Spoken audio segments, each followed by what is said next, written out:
Hi there, I'm Jim Zirin. Welcome back to more Conversations in the Digital Age. To say that 2016 was a year of unanticipated outcomes would be a gross understatement.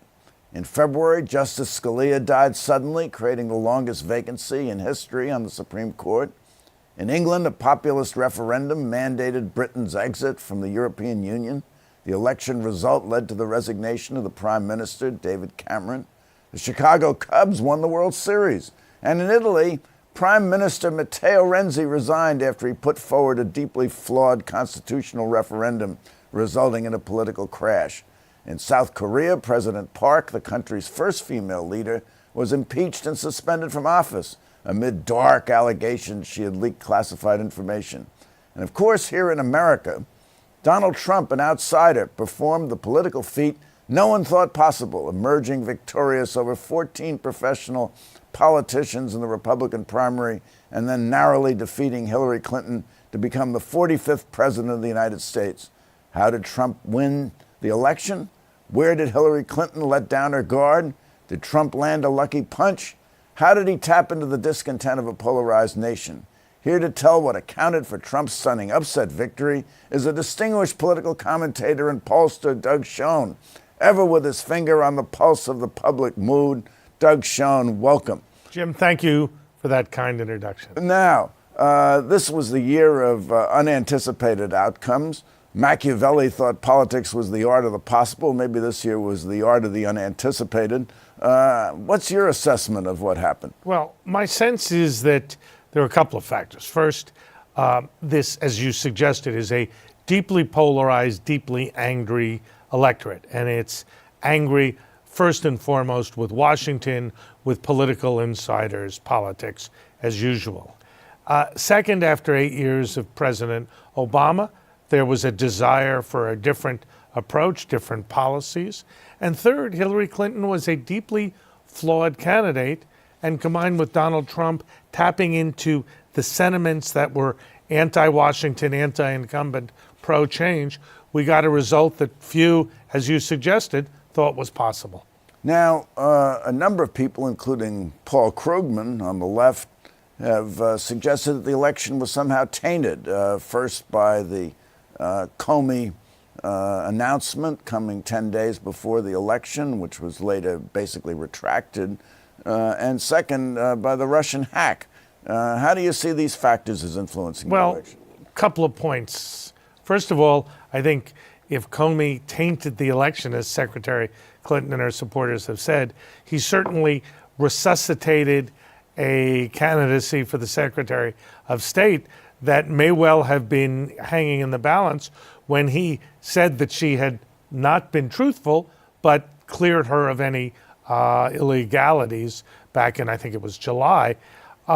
So hard to say, but when Comey made his first, or I dare say second statement about Secretary Clinton in the waning days of the campaign, she was already sinking and the desire for change was strong. So while Comey didn't help Hillary, I don't think it was the decisive or determinative factor. On October 31st, which was the day after the Comey statement, you said you couldn't vote for Hillary. I did. Because you thought that if she were elected, it would provoke a constitutional crisis. I did say with that. all the investigations and prosecutions and everything else. I did. Did you change your mind after Comey's statement on the day before the election? No, I didn't change my mind because to me there were too many unanswered questions. The fact that he had been able to review hundreds of thousands of emails apparently using search techniques or some other automated technique still left me with questions. But the more serious concern that I had was we had a flawed candidate who had engaged in practices that I thought had really, for others, created grave legal peril. And I just thought with that, the Clinton Foundation and the like, it was time for me to say, I can't do this. I philosophically disagreed with Trump on a number of issues, still do, particularly Russia. And so I was left, as many Americans were, unable to support either candidate. Now, what about the Russian hack? 4 senators have called for a bipartisan investigation, including Senator McCain. Trump says there's nothing to it. Should there be an investigation? And are you outraged by the Russian hack? Well, I think it's consistent with a pattern of behavior by the Russians. I've written a book called Putin's Master Plan, wrote another book called the Russia-China Axis about how they've teamed up against the United States. So I think it's consistent with what they've done around the world. I wouldn't call myself so much outraged as I am concerned about the Russians and their policies and what we do. Trump seems to have surrounded himself with a number of Putinistas. He expressed his admiration for Putin. General Flynn is a great admirer of Putin. If Manafort comes back in, he's someone... I don't think Manafort's going to come back. You don't think he'll come back in, but he may be a gray eminence behind the scenes. He could be, I guess. He certainly will know Trump's private phone number, and he certainly is very sympathetic to the Russians. Right. Tillerson at State is someone who's had close dealings with President Putin. Are you disturbed by all these Putinistas around certainly Trump?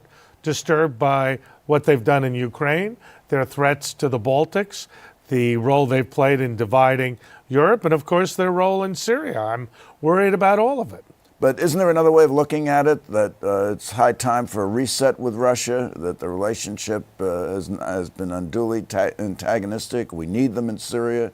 We need them in the Middle East. They may help us with China. And is there any reason why we shouldn't try to have some element of détente with them?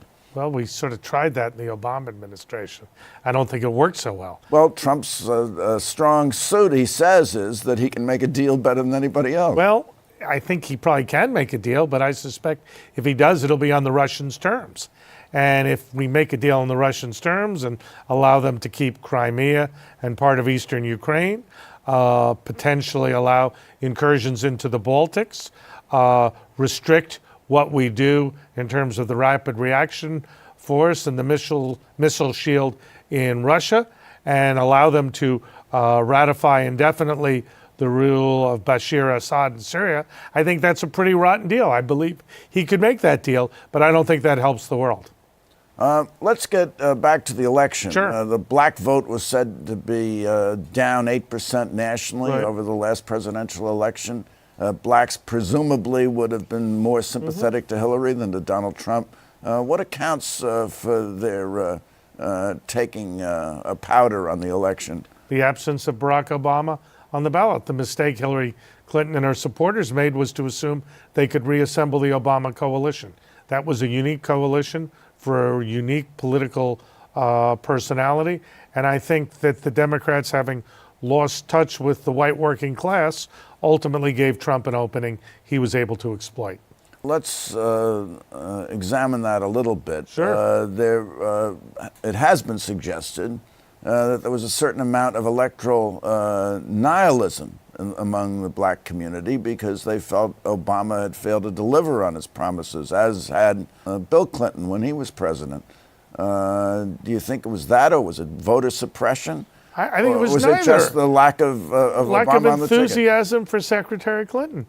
I just think turnout was down because there was a lack of enthusiasm for her that ultimately probably cost her the election. The black vote probably put her over in the primaries against Bernie Sanders. It did. But not there in the general election. Not enough votes there to overcome the real movement among the white working class to Donald Trump in the last couple of weeks. Now, let's look at the gender issue. Exit polls show 54% of women who voted in favor of Hillary, as opposed to 41% for Trump. Right. And with men, it was almost the opposite result.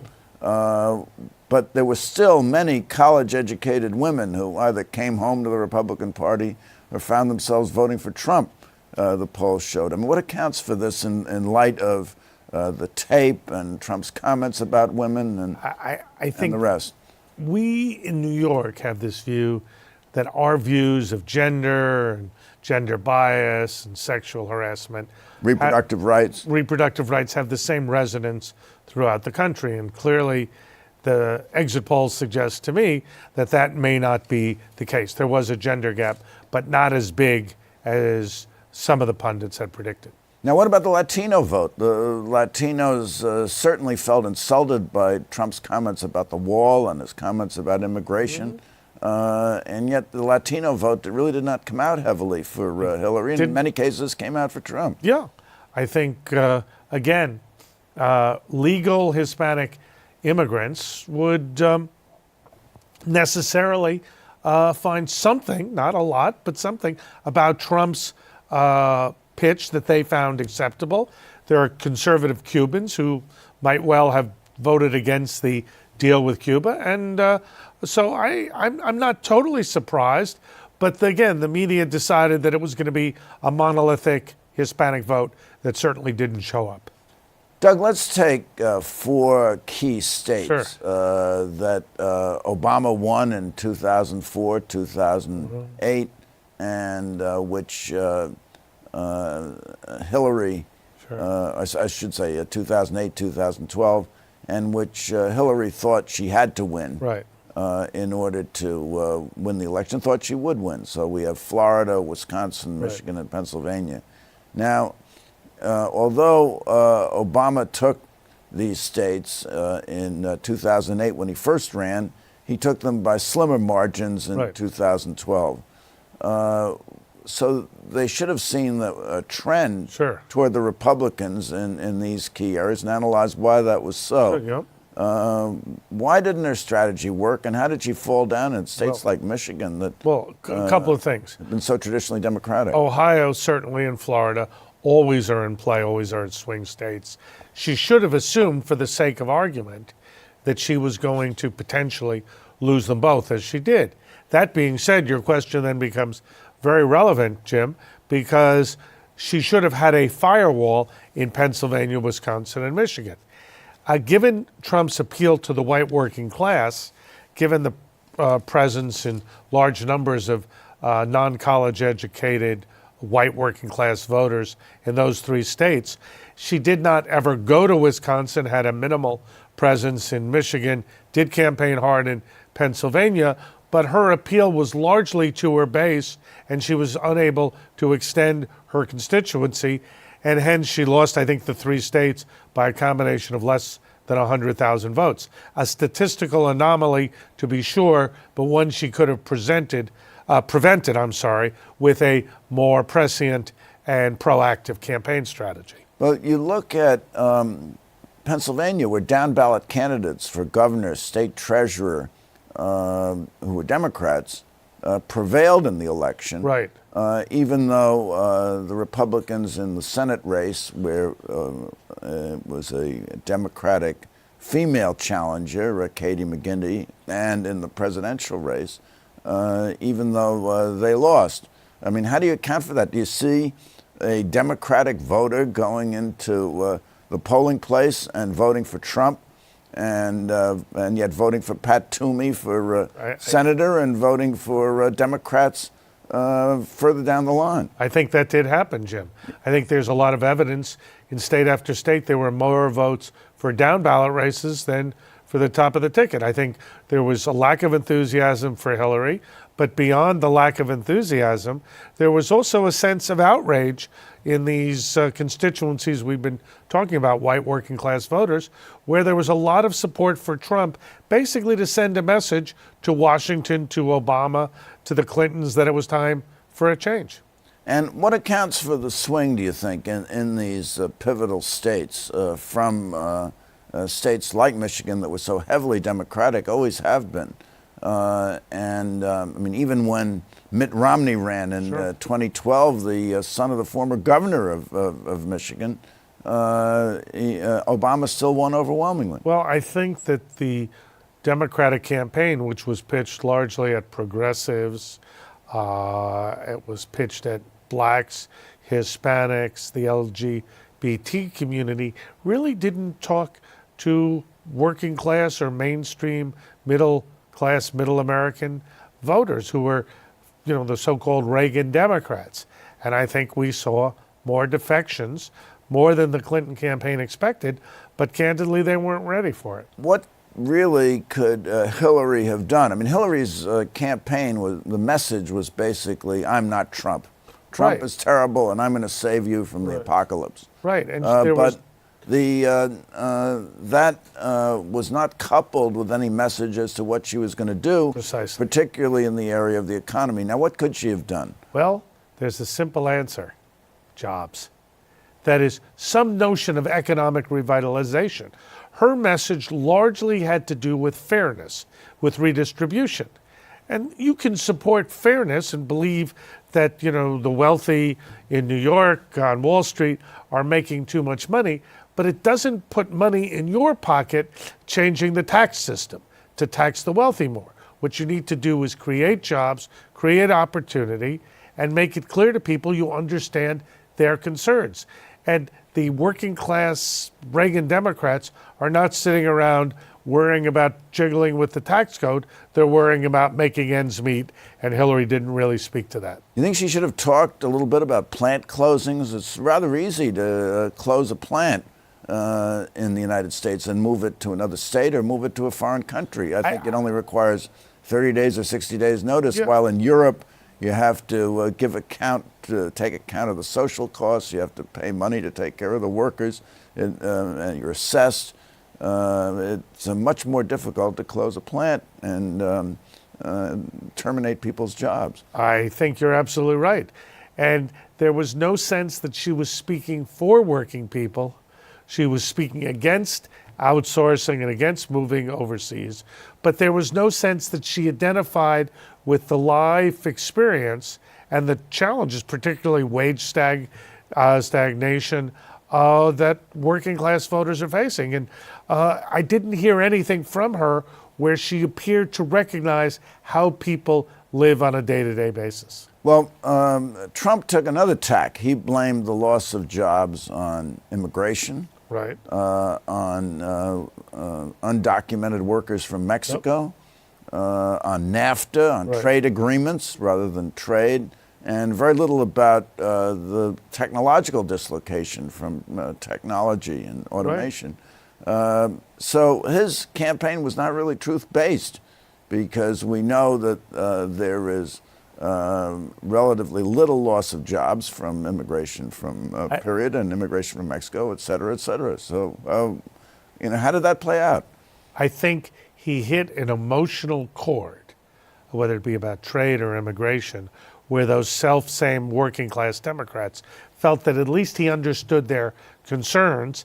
And I think with things subsequent to his election, like the carrier deal, talking to Boeing about cost overruns in Air Force One, he was speaking to the kind of lunch pail issues and concerns that voters have. So I think even though he's a New York billionaire, he was more in touch with people's real world concerns than the Secretary of State.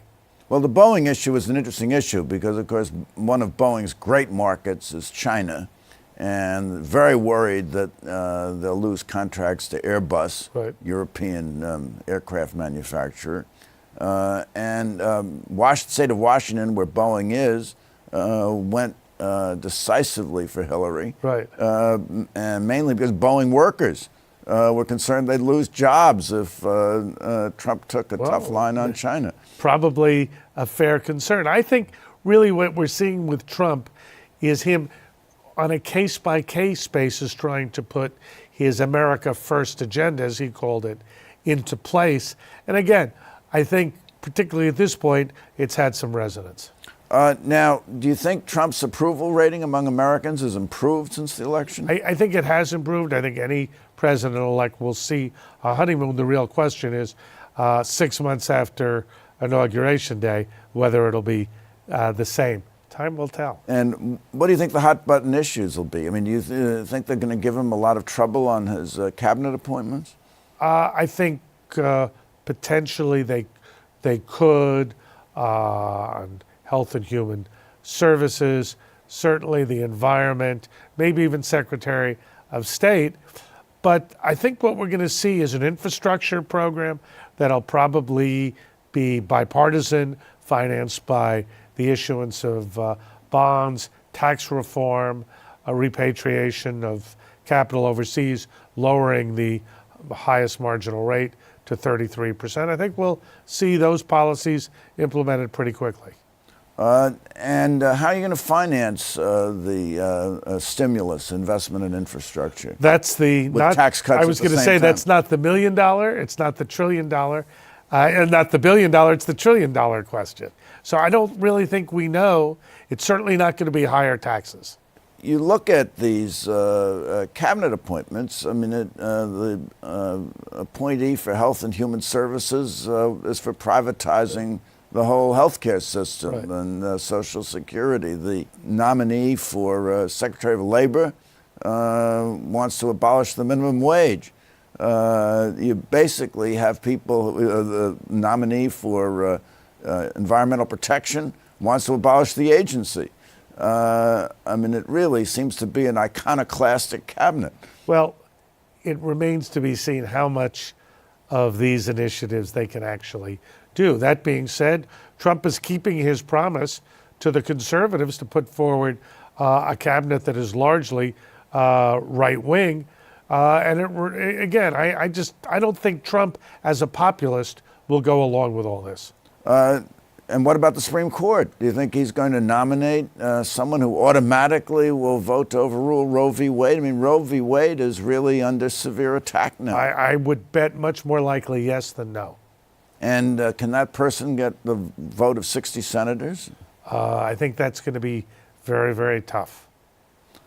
So I guess there's a question that having lost the popular vote by close to 3 million votes, is Donald Trump going to be able to govern? Well, I think he's going to need Chuck Schumer and the Democrats, particularly for the infrastructure program and even his tax plan as well.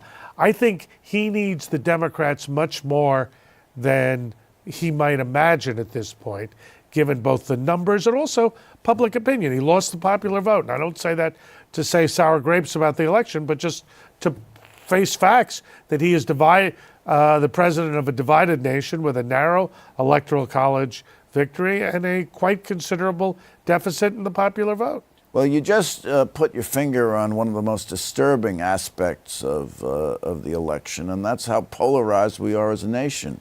We are polarized in our think tanks, we're polarized in our media, we're polarized in the Supreme Court, and we're polarized in Congress.